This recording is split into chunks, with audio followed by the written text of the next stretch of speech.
talk about the importance of nothing.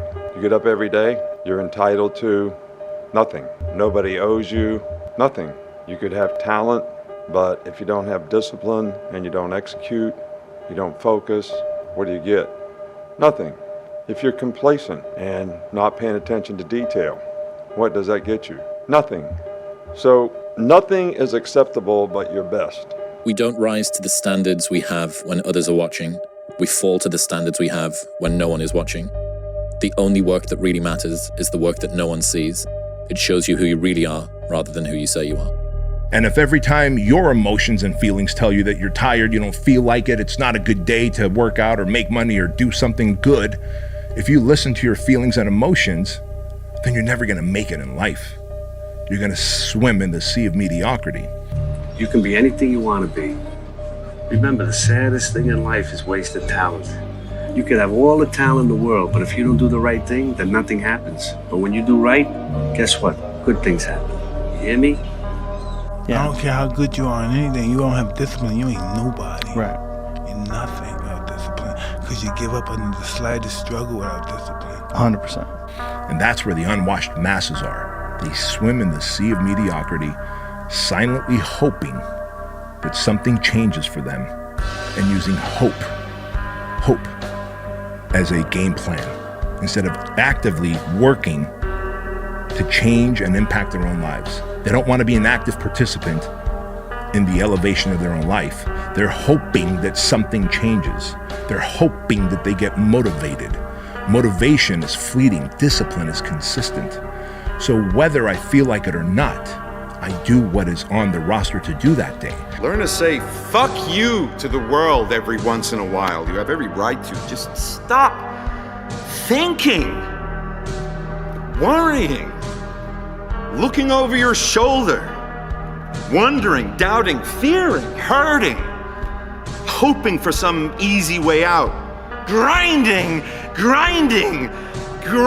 away at yourself. Stop it and just do. Preparing to do the thing isn't doing the thing. Scheduling time to do the thing isn't doing the thing. Making a to-do list for the thing isn't doing the thing. Telling people you're going to do the thing isn't doing the thing. Messaging friends who may or may not be doing the thing isn't doing the thing. Writing a banger tweet about how you're going to do the thing isn't doing the thing. Hating on yourself for not doing the thing isn't doing the thing. Hating on other people who have done the thing isn't doing the thing. Hating on the obstacles in the way of you doing the thing isn't doing the thing. Fantasizing about all of the adoration you'll receive once you do the thing isn't doing the thing. Reading about how to do the thing isn't doing the thing. Reading about how other people did the thing isn't doing the thing. Reading this essay isn't doing the thing. The only thing that is doing the thing is doing the thing. You can work on micro habits with regards to your conscientiousness. I think the best thing you can do with regards to your conscientiousness is to set up some aims for yourself, goals that you actually value. What one great thing would you dare to dream if you knew you could not fail? If you knew beyond a shadow of a doubt that you could not fail, what one thing would you set as a goal for yourself? Because sometimes answering that question will tell you the one thing that you've been put on this earth to accomplish. One final point with regard to goals is that goals must be in writing. You must write them down, you must rewrite them, you must define them, you must redefine them. The top 1% of successful people in every area have very clear, specific, written goals. And most of them carry their goals around with them. Bad things don't come in threes. Bad things happen, people don't know how to cope, and they allow one bad thing to snowball into more. Bad stuff sucks. The only thing worse is letting one bad thing ruin many good things. I think it happens more when you're younger, but, girlfriend breaks up with you. Okay, then you go into work and you sulk because you're distracted, and then you don't do the same level of effort and you're not enthusiastic. And then all of a sudden your work suffers and you get put on a PIP or you get fired. And then now you're fired and you don't have a girlfriend, and then you start gaining weight and you stop going to the gym.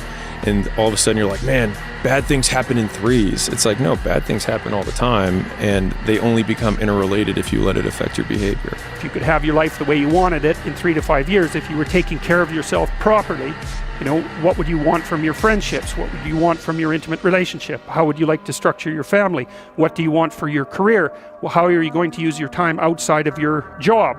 And how are you going to regulate your mental and physical health? Discipline is doing what you hate to do, but do it like you love it.